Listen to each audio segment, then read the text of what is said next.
अस्सलाम वालेकुम। Mission improvement day 7। आज अल्हम्दुलिल्लाह मैं यहाँ पे टाइम पे पहुँच गया था। आपको पता है कि पिछली रात मेरी ऑन कॉल थी और सारी रात मैं जागा हूँ, तो उससे अगली रात को जो है वो सोना थोड़ा सा मुश्किल होता है। लेकिन मैंने अपनी रूटीन में कुछ तब्दीलियाँ लेकर आया हूँ। तो उसके बाद कल अच्छी बात ये हुई है कि मैंने बगैर मेलाटोनिन खाए रात को सोया हूँ और सुबह भी जो है अलार्म बजने से पहले उठ गया था। ये रूटीन मैं आगे जाके आपके साथ इंशाल्लाह ज़रूर शेयर करूँगा। अभी जो आज मैंने आपसे बात करनी है बहुत इंटरेस्टिंग है और वो हम सब के लिए बहुत रेलिवेंट है। वो है काउच पोटैटो सिंड्रोम।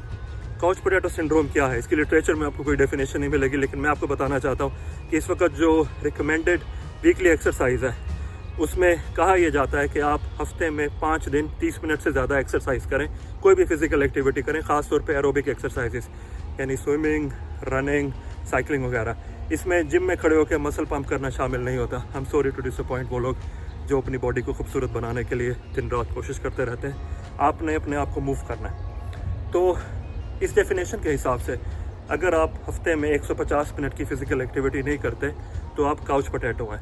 और मुबारक हो आपको, आप भी और मैं भी, हम सब जो है वो इस डेफिनेशन पे पूरे उतरते हैं। और ये जो बात है ये लिखी हुई है डॉक्टर संजय गुप्ता ने अपनी किताब कीप शार्प में। कीप शार्प यानी इसका मतलब ये है कि आप अपने ब्रेन को किस तरह किसी भी एज में शार्प रख सकते हैं, तेज़ रख सकते हैं। इस बुक में चैप्टर नंबर 4 है जिसमें उन्होंने लिखा है कि जिसका टाइटल है मिरेकल ऑफ मूवमेंट, यानी हरकत के मोजज़ाती असरात। मेरी उर्दू ट्रांसलेशन अच्छी होती जा रही है। तो उसमें उन्होंने ये बात मेंशन की है कि सेडेंटरी लाइफस्टाइल की वजह से हमारे जो दिमाग की शार्पनेस है वो कम हो रही है और हमारा दिमाग जो है, जिसे मेडिकल में एक टर्म यूज़ करते हैं, माइल्ड कॉग्निटिव इम्पेयरमेंट का शिकार हो रहा है।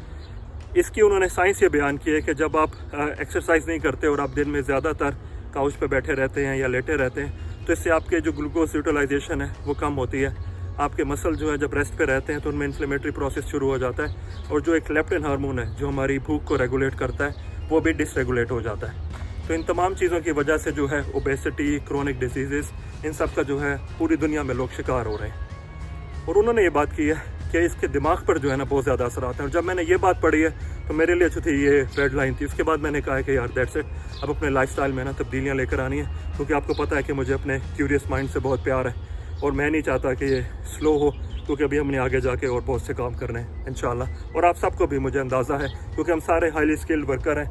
हमारी पूरी ज़िंदगी जो हमारी इन्वेस्टमेंट है वो हमारी इंटेलेक्चुअल एबिलिटी पर होती है। जो पर्सनल डेवलपमेंट हम करते हैं उसका जो मेन कंपोनेंट है हमारी मेंटल हेल्थ पर होता है। हम लोग एग्ज़ाम देते हैं, किताबें याद करते हैं और नॉलेज को एक्सट्रैक्ट करके क्रिएटिव आइडियाज़ जनरेट करते हैं।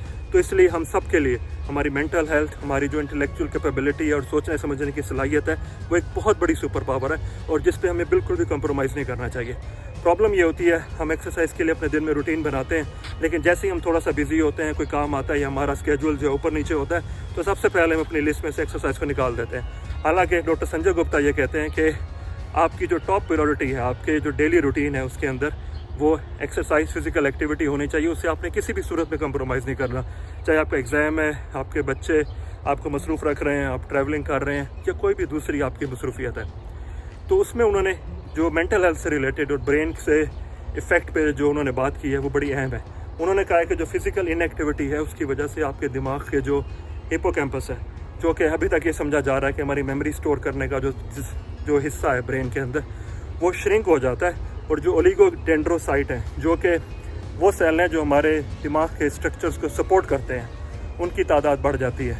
वो उसमें न्यूरल कनेक्शन नहीं होते, वो सपोर्टिव किस्म के सेल होते हैं। इसकी मिसाल के लिए मैं सोच रहा था कि मज़ाहिया चीज़ है, मैं आपके साथ शेयर करता हूँ। आप ऐसे समझ लें कि ये बिरयानी है और उस बिरयानी के अंदर चावल बहुत ज़्यादा हैं और गोश्त बहुत कम है। आप इमेजिन करें कि आपका बिरयानी इसी तरह है और अगर कोई आपको ऐसी बिरयानी देता है जिसके अंदर चावल बहुत ज़्यादा हैं, गोश्त बहुत कम है, तो आपको कितनी इरिटेशन होती है। तो इसलिए अपने ब्रेन के लिए भी जो है हमें एफर्ट करनी चाहिए ताकि हमारे ब्रेन के अंदर जो न्यूरल कनेक्शंस हैं वो ज़्यादा स्ट्रॉन्ग हो और जो हमारे मेमोरी है उसकी स्टोरिंग कैपेसिटी जो है और उसे रिकॉल करने की जो कैपेसिटी हो बेहतर हो। एक्सरसाइज की उन्होंने एक और सबसे अहम बात ये की है कि अगर आप एक्सरसाइज करते हैं तो आप माइल्ड कॉग्निटिव डिसफंक्शन को आप रिवर्स भी कर सकते हैं।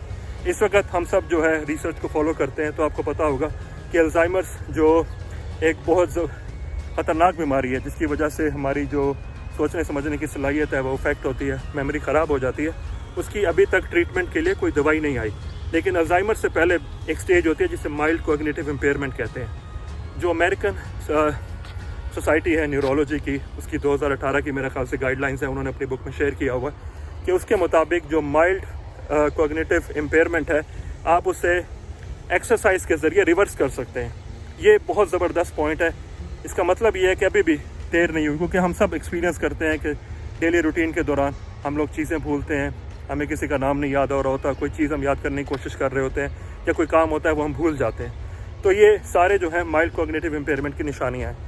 लेकिन एक्सरसाइज के ज़रिए किसी भी उम्र में अगर आप एक्सरसाइज शुरू करते हैं, फिजिकल एक्टिविटी शुरू करते हैं, तो आप इस प्रोसेस को रिवर्स कर सकते हैं। और उनकी रिकमेंडेशन में वो जो सोसाइटी की मैंने आपको बात की है, जो एक्सरसाइज है वो शामिल है माइल्ड कॉग्निटिव डिसफंक्शन की ट्रीटमेंट के लिए।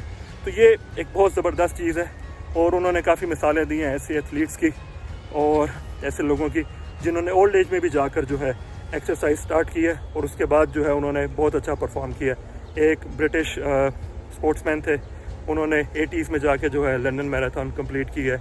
और एक और लिंडसे मेरे ख्याल में कोई फीमेल थी जिन्होंने इंग्लिश चैनल जो है क्रॉस किया है, उनकी उम्र कोई 60 साल के करीब थी। तो ऐसी सारी मिसालें मौजूद हैं कि अगर आप किसी भी उम्र में एक्सरसाइज शुरू करते हैं तो आप अपने दिमाग की जो तब्दीलियां हैं उन्हें रिवर्स कर सकते हैं। तो मेरे लिए ये एक बहुत ज़बरदस्त मोटिवेशन की बात थी।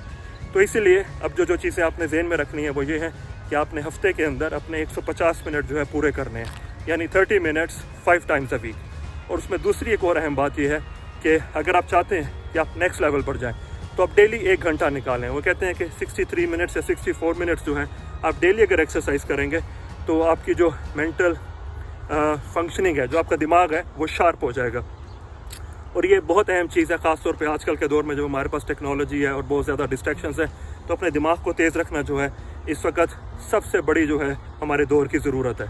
और एक और अहम बात, आखिरी बात, वो ये है कि जो हम ये समझते हैं कि अगर हम 1 घंटा एक्सरसाइज कर लेंगे और बाकी जो है 23 घंटे हम काउच पे लेटे रहेंगे और कोई काम नहीं करेंगे, तो ये भी बहुत गलत अप्रोच है। इससे भी कोई फ़ायदा नहीं होता।